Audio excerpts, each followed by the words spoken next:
Hello प्यारे बच्चों, कैसे हैं हम सब लोग। मैं हूं आपके एजुकेटर सपना अडवाणी। मैं उम्मीद करती हूँ कि प्रिपरेशन जोर शोर से चल रही होगी। वेल बेटा, आज मैं लेके आई हूँ केमिस्ट्री के इम्पोर्टेंट क्वेश्चंस। ये इम्पोर्टेंट क्वेश्चंस जो हैं वो गुजरात बोर्ड 10th वाले बच्चों के लिए हैं। ये क्वेश्चंस में मैंने आपको कंप्लीट केमिस्ट्री के चैप्टर 1 से लेकर 5 तक के इम्पोर्टेंट क्वेश्चंस दिए हुए हैं। देखिए बेटा, 80 मार्क के पेपर में 25 मार्क का जो वेटेज है वो बेसिकली आपके पास केमिस्ट्री का वेटेज रहता है। हम अगर ये मान के चलते हैं कि 80 मार्क में से 25 मार्क पासिंग है, 27 मार्क्स पासिंग है, तो 25 तो आपसे केमिस्ट्री में से ही ला सकते हैं। ठीक है, तो अगर अभी भी आपने कुछ चैप्टर छोड़ दिया है, फॉर एग्जाम्पल कि आपको कुछ चैप्टर नहीं मन कर रहा है केमिस्ट्री में करने का, तो उसके ये इंपॉर्टेंट क्वेश्चंस तो कर ही लीजिएगा, तो आपके 25 मार्क्स जो हैं वो सिक्योर हो जाए। तो आइए हम देखते हैं कि चैप्टर 1 में कितने क्वेश्चन हैं और क्या क्या है। कोई भी क्वेश्चन स्किप मत करना, क्योंकि ये ऑलमोस्ट सारे के सारे क्वेश्चन जो इंपॉर्टेंट पेपर में पूछे जा चुके हैं, किसी स्कूल के प्रीलिम के पेपर्स में होते हैं, बोर्ड के पेपर में है, वो सारे इंपॉर्टेंट क्वेश्चंस मैंने आपको यहाँ पे दिए हुए हैं। तो जैसे आपका फर्स्ट क्वेश्चन है मिल्कमैन। ठीक है, ये वाला तो खैर ऑलमोस्ट आपको हर प्रीलिम में, हर स्कूल के प्रीलिम में, बोर्ड में भी काफी में देखा पाया जाता है, तो ये तो खैर बहुत इंपॉर्टेंट क्वेश्चंस मैं मान सकती हूँ। ठीक है, उसके बाद कुछ क्वेश्चन है यहाँ पर। सेकंड है कुछ जो आपके रहेंगे वो एक्सपेरिमेंट बेसिस पे रहेंगे। ओके, चैप्टर क्वेश्चन नंबर 3 जो है कि एक्स और वाई क्या सब्सटेंसेस हैं एंड द क्वेश्चन, तो ये आपके क्वेश्चन आते हैं यहाँ पर कंप्लीट। ठीक है, इसका आप प्लीज स्क्रीनशॉट ले लीजिए और स्टडी करना शुरू कर लीजिए। आपको ये आंसर्स आसानी से टेक्स्ट बुक के अंदर मिल जाएंगे, या आपको भी रेफरेंस बुक रिफर करते हैं, आपको उसमें मिल जाएंगे, कोई दिक्कत नहीं आएगी। तो ये कुछ आपके क्वेश्चंस हैं। यहाँ पर ओके, हाँ, यहाँ पर बेटा मैंने आपको जैसे दिया हुआ है कि ऑक्सीडाइज सब्सटेंस और रिड्यूस सब्सटेंस, तो ये मैंने आपको एग्जांपल दिए हुए हैं, मतलब ऐसे क्वेश्चन पूछे गए हैं। तो अगर आपके टेक्स्ट बुक में इनके अलावा भी कुछ और क्वेश्चन है, तो एक बार आप जरूर ध्यान में रखना उन क्वेश्चन को, एक बार नजर मार देना उन क्वेश्चन को। ठीक है, ऐसे मत समझना कि ये 3 ही क्वेश्चन आएंगे, इस टाइप के क्वेश्चन आते हैं, तो इसके लिए आप थोड़े से वो एग्जाम्पल्स देख लीजिएगा। सेम चीज मैं इस क्वेश्चन के लिए भी कहूंगी, ट्रांसलेशन वाले के लिए। ठीक है, 2 मार्क में जनरली आता है कि ट्रांसलेट कीजिए और बैलेंस कीजिए। तो जैसे मैंने आपको एग्जांपल में के तौर पे 2 दिए हुए हैं, आपके टेक्स्ट में कुछ 5-6 क्वेश्चंस हैं ऐसे, तो आप उनको अच्छे से देख लीजिएगा, स्किप मत कीजिएगा। सेम मैं आपको रिकमेंड करूंगी for question number 7। C chapter 1 balancing के ऊपर है, तो सीधी सी बात है बेटा, आपको बैलेंस करने के लिए जरूर क्वेश्चन आने ही वाला है। फिर आपको वो ट्रांसलेट करके बैलेंस करने का हो या नॉर्मल रिएक्शन दिया हो फिर बैलेंस करना हो, तो बैलेंस तो 2 मार्क में आपको आएगा ही। ओके, मैं पेज जो है वो चेंज कर रही हूँ। ओके, ये कुछ और क्वेश्चंस हैं।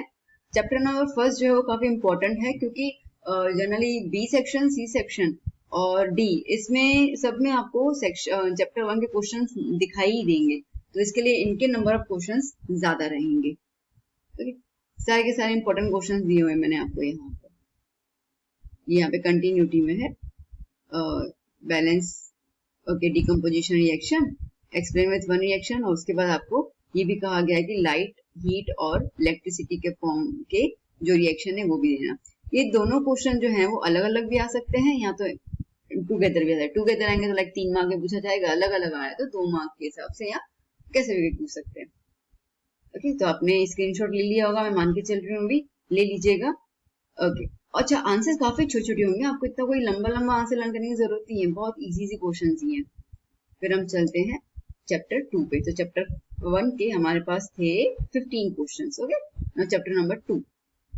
चैप्टर 2 के अगर मैं कहूँ तो सी और डी सेक्शन में आपको ज्यादा क्वेश्चन दिखाई देंगे। ठीक है, स्पेशली अगर मैं कहूँ ना, तो डी सेक्शन जो 4 मार्क का है उसमें आपको चैप्टर 2 के क्वेश्चंस तो आएंगे ही आएंगे, वो चीज आप याद कर लीजिएगा। तो 4 मार्क का एक क्वेश्चन, 1 या 2, ठीक है, उसमें से आने वाला है, क्योंकि अभी क्या है ना, जनरल ऑप्शन है, तो जनरल ऑप्शन के हिसाब से आपको चैप्टर 2 के 2 क्वेश्चन दिए जा सकते हैं। तो इसके लिए आप चैप्टर 2 को तो बिल्कुल स्किप करना ही मत। ओके, अब उसमें ये अगर मैं कहूँ इंपॉर्टेंस ऑफ पीएच, वो बहुत ज्यादा इंपॉर्टेंट है। ठीक है, ये मैंने आपको 3 दिए हैं, 2 और उसके अंदर है, ये 3 ज्यादा पूछे जाते हैं, मेन ये है, बाकी 2 को एक बार आप रीड जरूर कर लेना।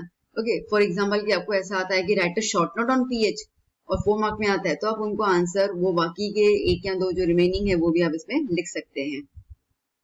ओके, फिर आता है यहाँ पर, आपने स्क्रीनशॉट ले लिया। दूसरा ये वाला क्वेश्चन मैं काफी इंपॉर्टेंट कहूंगी यहाँ पे। ठीक है, और 5th वाला, हाँ देखिए बेटा, मैंने आपको सारे इंपॉर्टेंट ही दिए हुए हैं, ऐसा नहीं कि जो मैं वो कह रही हूँ, बट हाँ ये और ज्यादा इंपॉर्टेंट है, कहते हैं ना कि बहुत बार पूछ जाते हैं ये क्वेश्चंस। ओके, मैं पेज टर्न करके नेक्स्ट क्वेश्चन की शीट पे आ रही हूँ। ओके, अब यहाँ पर भी 15 क्वेश्चन है, यहाँ से लेकर ओके 12 हो गया, 11, 12, 14, 15 the most and most important question. Baking soda इन सबका प्रिपरेशन आएगा, यूजेस आएगा। प्रिपरेशन आने का मतलब है कि इनमें केमिकल इक्वेशंस लिखना मत भूलिएगा। ओके, क्योंकि केमिकल रिएक्शंस और इक्वेशन जब लिखते हैं ना तो आपका पेपर वहीं सुंदर हो जाता है। क्योंकि और जब सुंदर चीज पे तो फिदा हो जाता है एग्जामिनर और आपको जोरदार मार्क्स दे देंगे, तो ये तो बिल्कुल लिखिएगा ही। वेल, चैप्टर 3 पे चलते हैं हम लोग अभी। चैप्टर 3 नीचे की तरफ। ओके, ये पहले के 3 question, I would say 4 question, एक तो पक्का आने वाला है, आएगा ही आएगा। ठीक है, तो एक्सट्रैक्शन मेटल्स कैसा है, मिडल, टॉप या तो फिर लो रिएक्टिविटी सीरीज में, ये आपके चैप्टर 3 का है, और मतलब लास्ट जो सेक्शन अपन पढ़ते हैं ना उसके अंदर ही है। और इन तीनों को मिलाकर आपके टेक्स्ट बुक के अंदर एक ना फ्लो चार्ट दिया हुआ है बेटा, कि जिसमें आपको बताया हुआ है कि स्टेप्स, ठीक है, एक्सप्लेनेशन ही सिर्फ स्टेप्स है, ये वाला है वो, show the steps involve in the extraction of pure metal. ठीक है, ये वाला भी है in the form of chart. ये क्वेश्चंस इंपॉर्टेंट है, लीव बिल्कुल मत करना। ओके, फिर आता है डिफाइन द टर्म्स। ये चैप्टर 3 में 2 मार्क का अगर डालना होता है सेक्शन बी में तो ऐसे कुछ डिफाइन पूछ लेते हैं आपसे, तो मैंने 4 डिफाइन दी हुई है, जनरली ये पूछी जाती है। ओके, अलॉय वाला question, don't ever miss it ना, बिल्कुल नहीं। आयनिक कंपाउंड के प्रॉपर्टीज पूछे जाते हैं। ठीक है, बहुत इजी है, बहुत इजी है। आप ना खुले दिमाग से रीड भी कर लोगे ना तो मतलब काम हो जाएगा, मस्त है ये क्वेश्चंस। ठीक है, उसके बाद वो इलेक्ट्रो रिफाइनिंग ऑफ कॉपर, तो उसी के बेसिस पे ये वाला चीज भी आ जाता है।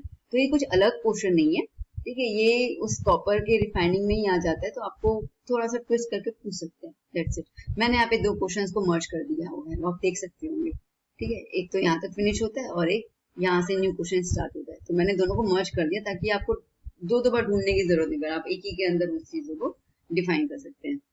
Difference between metal non metal, yes sure.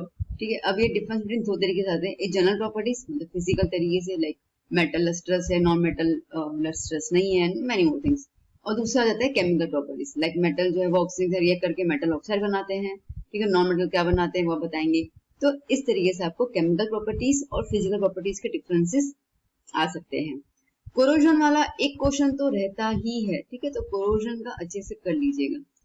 Sodium is kept in kerosene why, बहुत बेसिक क्वेश्चन है, ठीक है, हालांकि मैं तो सोची कि ना डालूं इस क्वेश्चन को, बट ठीक है, बहुत इजी है, आ जाएगा। ठीक है, तो इसके लिए आपके पास ये चीज रहनी चाहिए। ये वाला क्वेश्चन ना डोंट स्किप, बहुत इंपॉर्टेंट क्वेश्चन है ये। थर्माइट प्रोसेस और उसका एक रिएक्शन आता है, बिल्कुल ठीक है, रट के जाना ये वाला क्वेश्चन। फिर हम बात करते हैं चैप्टर नंबर 4 की। ये फर्स्ट क्वेश्चन देखकर आपको पता चल गया मैम ये तो इंपॉर्टेंट ही है, ठीक है, सोप वाला, यस बिल्कुल इंपॉर्टेंट है। फिर आता है 3rd and 4th question, the homologous series. ये क्वेश्चंस ना बहुत रिपीट होते हुए मैंने देखे हुए हैं, ठीक है। एंड देखिए स्ट्रक्चर का बेसिस आएगा तो क्वेश्चन 6 तो आएगा ही। आप बोलेंगे मैम सब तो टिक कर रहे हैं, बट क्या करूं, इंपॉर्टेंट है, मैंने दिए ही वो सारे हैं इंपॉर्टेंट क्वेश्चंस। ठीक है, तो चैप्टर नंबर 4 आ गया। फिर चैप्टर 4 के आगे कंटिन्यूटी में क्वेश्चंस हैं, यहाँ पर एडिशन रिएक्शन, डिस्प्लेसमेंट चैप्टर 4 के बेसिस पे, ठीक है, चैप्टर 1 के बेसिस मत करके जाना, ध्यान देना किस तरीके से है। अच्छा, इथेनोइक एसिड, इथेनॉल, ये चीजें स्किप मत करना, ठीक है। इथेनोइक एसिड और इथेनॉल के अच्छे से structure, formula, physical properties, uses, ये सब अच्छे से करके जाना। घुमा फिरा के कैसे भी करके एक एक क्वेश्चन तो इन दोनों पे आएगा ही आएगा। ओके, फिर हम चलते चैप्टर 5 में। चैप्टर 4 क्लियर, चैप्टर 5, हाँ but obviously governance law of trades. उसके बाद तो ही सिंपल 1 मार्क का क्वेश्चन है, ठीक है। कॉन्फ़िगरेशन 2A2 दिया हुआ, एलिमेंट का नाम क्या है, मैग्नीशियम, इजी तो है। अच्छा, ये वाला इंपॉर्टेंट है, ठीक है, बहुत ज्यादा इंपॉर्टेंट है। क्वेश्चन नंबर 6 तो आपको पता ही चल चुका है, ठीक है। क्वेश्चन नंबर 8 काफी इंपॉर्टेंट है, काफी बार पूछा जाता है। क्वेश्चन नंबर 10, यस, तो ये कुछ क्वेश्चन इसमें ज्यादा इंपॉर्टेंट है, बाकी करने तो भैया सारे करने हैं। ओके, चैप्टर 5 में ना बेटा जनरली क्वेश्चन जो है वो थोड़ा सा घुमा फिरा के देते हैं, क्योंकि क्वेश्चन को उनको बनाना होता है पीरियोडिक टेबल को नजर में रख के। ठीक है। तो अगर आप पीरियोडिक टेबल के ट्रेंडिंग और वो सब आपको अच्छे से आता है तो चैप्टर 5 आपके लिए पानी है, कोई दिक्कत नहीं है। तो इसके लिए वो चीज पे ध्यान दे लेना। मैं अगेन कह रही हूँ कि ये इंपॉर्टेंट क्वेश्चंस जो है, अगर आप कोई चैप्टर स्किप करना चाह रहे हो कि वाला चैप्टर मुझे नहीं करना है, तो I request and I recommend कि एटलीस्ट इंपॉर्टेंट क्वेश्चंस तो करके ही जाना। ठीक है बेटा, बोर्ड में रिस्क क्यों लें हम लोग, और जितना ज्यादा स्टडी करेंगे उतने ज्यादा मार्क्स सिक्योर कर सकते हैं। तो जब इतनी मेहनत कर ही रहे हैं तो थोड़ी और मेहनत कर लें हम लोग।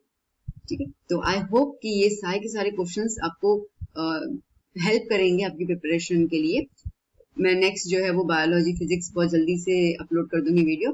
तब तक केमिस्ट्री का प्रिपरेशन कर लीजिए। आई टोल्ड यू 25 मार्क्स और 27 पासिंग है। ठीक है, तो 25 भी करके जाएंगे तो कहते हैं नदी तो पार हमने कर ली, तो एटलीस्ट हम लोग रिस्क फैक्टर से थोड़ा सा बस 2-3 कदम पीछे होंगे, बाकी तो हम पार कर लेंगे। ये आपको अगर वीडियो सही लगा हो, आपको लगा हो कि आपके लिए काफी हेल्पफुल है, आपके फ्रेंड्स को भी हेल्पफुल होगा, तो प्लीज उनको ये वीडियो रिकमेंड कीजिए, मेरा चैनल रिकमेंड कीजिए। पढ़ते रहिए। कुछ भी डाउट है आप कमेंट सेक्शन में पूछ सकते हैं, मैं आपको रिप्लाई दूंगी। मिलते हैं हम लोग नेक्स्ट वीडियो में।